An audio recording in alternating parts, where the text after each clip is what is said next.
जय माँ इंद्राक्षी, जय अम्बे। इंद्राक्षी धाम में दर्शकों आप सभी का हम हार्दिक स्वागत करते हैं। आज के दिन जिन जातकों का जन्मदिवस है, मैरिज एनिवर्सरी है, उन सभी को हमारी तरफ से बहुत बहुत शुभकामनाएं। दुर्गा सप्तशती में जो कीलन उत्कीलन है उसकी कहाँ आवश्यकता होती है? बहुत लोग आप में से दुर्गा कवच पढ़ते होंगे, कोई अर्गला स्तोत्र पढ़ता है, कोई दुर्गा सप्तशती के कुछ स्तुतियों को पढ़ता है, कोई भगवती के 108 नाम पढ़ता है। तो कीलन उत्कीलन की आवश्यकता कहाँ पड़ेगी आपको? ये बहुत ही खास सब्जेक्ट है और छोटा सा सब्जेक्ट है। दुर्गा सप्तशती भगवती की साधना करने वाले सभी साधकों को सुनना चाहिए। आइए पहले आज का हम पंचांग देखें।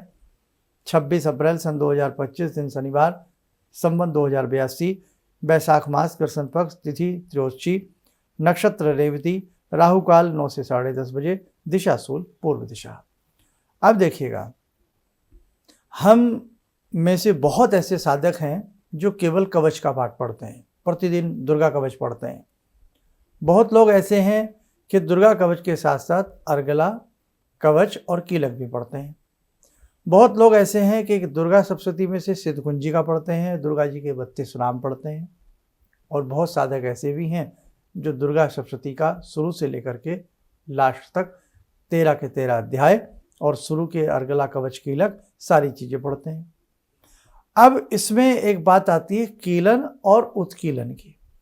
कीलन और उत्कीलन के शुरू में मंत्र दिए गए हैं। जहाँ दुर्गा सप्तशती में लिखा है पाठ विधि, तो पाठ विधि में शाप विमोचन हो जाता है और उसमें कीलन उत्कीलन के 3 मंत्र हैं, जिनमें से 2 मंत्रों को साथ साथ पढ़ना पड़ता है और बीच वाले मंत्र को 21 बार हमें पढ़ना पड़ता है, पाठ प्रारंभ करने से पहले भी और पाठ के अंत में भी। ये कीलन उत्कीलन की आवश्यकता वहाँ पड़ती है यदि आप दुर्गा सप्तशती को पूर्णतः रोज एक पाठ करते हैं, यानी कि 13 अध्याय आप प्रतिदिन पढ़ते हैं, तब कीलन उत्कीलन की आवश्यकता पड़ती है। क्लियर? और यदि केवल आप कभी कुंजी का स्तोत्र पढ़ रहे हैं या आप कवच पढ़ रहे हैं या अर्गला या कवच अर्गला कीलक, आप ये केवल 3 चीज़ पढ़ लेते हैं, इसके साथ कुछ मन करता है 32 नाम या सिद्धकुंजी का स्तोत्र आप पढ़ लेते हैं, तो उस स्थिति में आपको कीलन उत्कीलन के मंत्रों की आवश्यकता नहीं है। ठीक है बेटा, समझ में आ गया? तो ये ध्यान रखना, जब आप पूरी दुर्गा सप्तशती को पढ़ें सविधि, तब कीलन उत्कीलन जरूर आप कीजिएगा। नवरात्रों में आप पाठ पढ़ते हैं, जैसे हम बताते हैं सरल विधि से करते हैं या आप अपनी किसी विधि से करते हैं, तो नवरात्रों में हम पूर्ण पाठ करते हैं, तो उस स्थिति में भी हमें कीलन उत्कीलन की आवश्यकता पड़ेगी। और आपका मन करता है कि हम शुरू से लेकर के कवच अर्गला कीलक से लेकर के नवारण मंत्र से 13 अध्याय और उसके बाद में सूक्त वगैरह सारा पढ़ें, तो फिर भी हमें कीलन उत्कीलन की आवश्यकता पड़ेगी। फिर जरूरी है, पूरा पाठ करते हैं जरूरी है, नवरात्रों में पढ़ते हैं पाठ के साथ तो जरूरी है, लेकिन प्रतिदिन की हम दैनिक साधना में जो हम कीलक पढ़ लेते हैं, वो पढ़ लेते हैं, अर्गला पढ़ लेते हैं, कवच पढ़ लेते हैं, या बहुत लोग केवल सिद्धकुंजी का पढ़ते हैं, तब बेटा कीलन उत्कीलन की आवश्यकता नहीं पड़ती है, तब शाप विमोचन की आवश्यकता नहीं पड़ती है। ऐसे ही गायत्री मंत्र के बारे में भी है कि यदि कोई आप विशेष गायत्री माता का अनुष्ठान कर रहे हैं, विशेष कोई पुरुषण वगैरह कर रहे हैं, या किसी तंत्र प्रक्रिया के हिसाब से, कोई जटिल प्रक्रिया के हिसाब से कोई विशेष पुरुषण आप गायत्री मंत्र को संपुटित करके या कुछ करके कर रहे हैं, वहाँ पर भी शाप विमोचन की आवश्यकता होती है। लेकिन आप प्रतिदिन के हिसाब से आप गायत्री मंत्र पढ़ रहे हैं, गायत्री मंत्र की 1 माला कर रहे हैं, 3 माला कर रहे हैं, 5 माला कर रहे हैं, तो वहाँ आपको किसी भी प्रकार के शाप विमोचन की आवश्यकता नहीं है।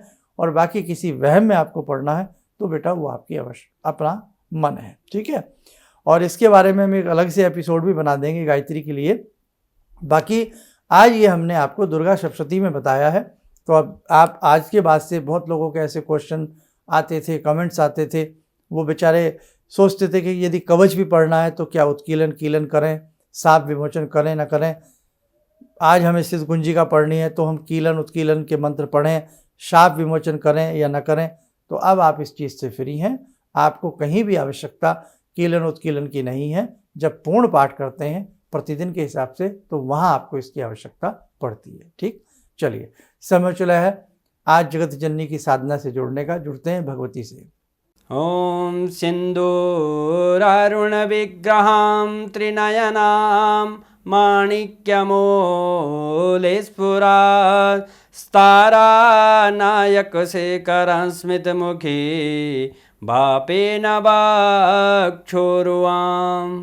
पाणिभ्यामलपूर्णरत्नचषकां रत्नोत्परां बिभ्रति सौम्यां रत्नगटस्थरक्तचरणां ध्यायेत् पराम् अम्बिकां खड्गं चक्रगदेषु चापपरिगान् चूलम्बुसुण्डिं शिरा शङ्खं समदधतीं करे स्त्रीनयनां सर्वाङ्गभूषावृतां नीलासमद्युतिमास्य पाददशकां सेवे महाकालिकां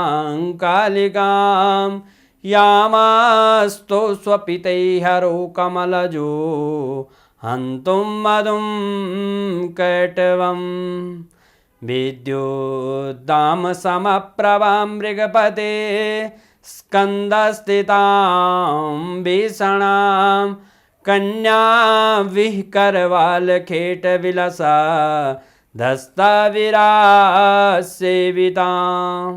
हस्तैश्चक्रगदाशिखेटविशिखां चापं गुणं तर्जनीं विप्राणामलिलात्मिकां शशिधरां दुर्गां त्रिनेत्रां भजे।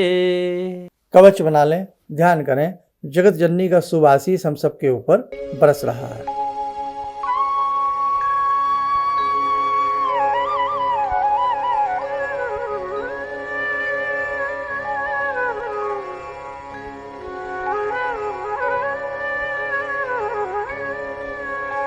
ओम बोलते हुए नेत्र खोलें, सामान्य हो जाए। देखो साधको, बहुत सारी ऐसी चीज़ें होती हैं जो जीवन में हमें अगर सही से पता लग जाए तो हमारे मन के संशय दूर हो जाते हैं और हमारे पाठ में हमें और आनंद की प्राप्ति होती है। ऐसे ही अनेकों प्रकार के स्तोत्र हैं जिनके बारे में बताया गया है, पहले ऐसा कर लीजिए फिर ऐसा कीजिए। तो बहुत सारी चीज़ों में आप अगर कहीं आपको दुविधा है तो आप हमें कमेंट्स कर सकते हैं, उसका आंसर भी हम आपको किसी न किसी प्रोग्राम के माध्यम से देने का प्रयास करेंगे।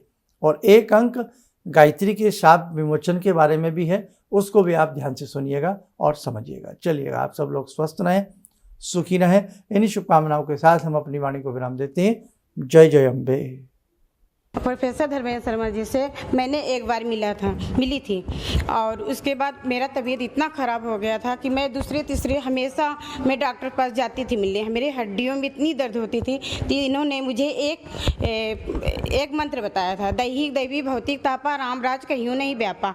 मैंने एक रुद्राक्ष की माला से जपने के लिए बोला था पंडित जी, तो मैंने प्रतिदिन करने लगी, उसको मुझे बहुत लाभ मिला इससे। आज देखो मैं खड़ी हूँ, नहीं तो 1 घंटा मैं मतलब उठ के बैठ नहीं पाती थी। आज देखिए मैं 4 घंटा कुर्सी पे बैठी हूँ, 5 मिनट तक बैठ नहीं पाती थी, इतना दर्द होता था क्या बताइए। जय श्री शंकर भोले बाबा।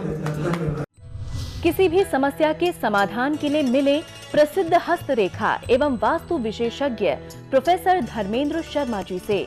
नोट: शिविर में भाग लेने हेतु एवं व्यक्तिगत रूप से मिलने के लिए कॉल करने का समय सुबह 10 बजे से शाम 6 बजे तक। हमारे विभिन्न ज्ञानवर्धक कार्यक्रम देखने के लिए आप हमें अभी सब्सक्राइब करें, बेल आइकन को प्रेस करें ताकि आप देख सकें हमारा कार्यक्रम सबसे पहले। और अधिक जानकारी के लिए फेसबुक पेज को लाइक करना न भूलें।